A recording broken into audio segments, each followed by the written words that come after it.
কঠিন পরিস্থিতিকে এড়িয়ে না গিয়ে গ্রহণ করুন। এটাই সমস্যা সমাধানের প্রথম ধাপ। তো হ্যালো ভিউয়ার্স, আসসালামু আলাইকুম। আমি নীলা আপনাদের সবাইকে ওয়েলকাম করছি নতুন আরেকটা ব্লগ ভিডিওতে। আজকের ব্লগ ভিডিওটাও একই রকম, প্রতিদিনের মতো কিছু কথা, কিছু গল্প আপনাদের সাথে শেয়ার করব। কথাগুলো যদি ভালো লাগে শেষ পর্যন্ত সাথে থাকবেন, এবং যদি একটু বেশি ভালো লাগে একটা ছোট্ট লাভ রিয়াক্ট দিয়ে দিবেন।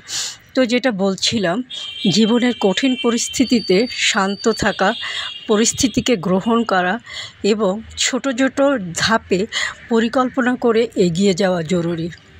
সাহায্য চাওয়া, প্রিয়জনের সঙ্গে কথা বলা এবং নিজের মানসিক স্বাস্থ্যের যত্ন নেওয়া আপনাকে এই সময় পার করতে সাহায্য করবে।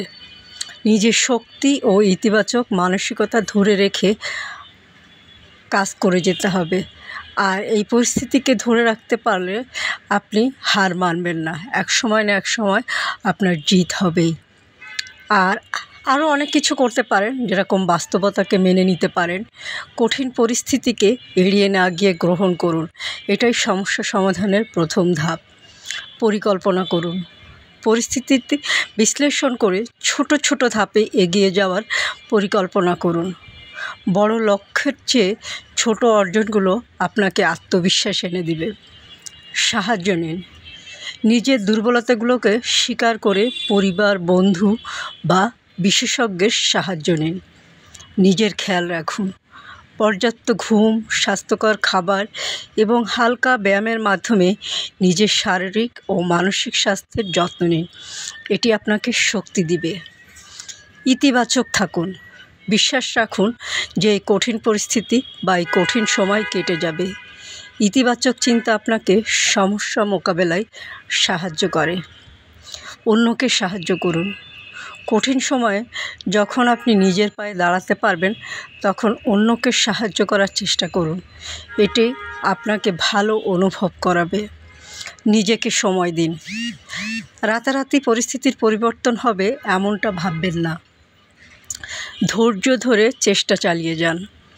মনে রাখবেন, কঠিন পরিস্থিতির মুখোমুখি হওয়া স্বাভাবিক এবং এটাতে আপনি একা নন। নিজেকে অনুভব করার জন্য সময় নিন, এটি আপনাকে মানসিকভাবে শক্তিশালী হতে সাহায্য করবে। তো অনেক সুন্দর কিছু কথা আপনাদের সাথে শেয়ার করলাম। কথাগুলো থেকে আমিও অনুপ্রেরণা নিব, আপনারাও অনুপ্রেরণা নেবেন এবং যার যার জায়গায় ভালো থাকার চেষ্টা করবেন। ছোট ছোট সুখগুলোকে অনুভব করার চেষ্টা করবেন। আর যেভাবেই হোক ভালো থাকতে হবে, ভালো রাখতে হবে আশেপাশের মানুষগুলোকে, নিজের খেয়াল রাখতে হবে, পর্যাপ্ত ঘুমাতে হবে, পরিমিত স্বাস্থ্যকর খাবার খেতে হবে।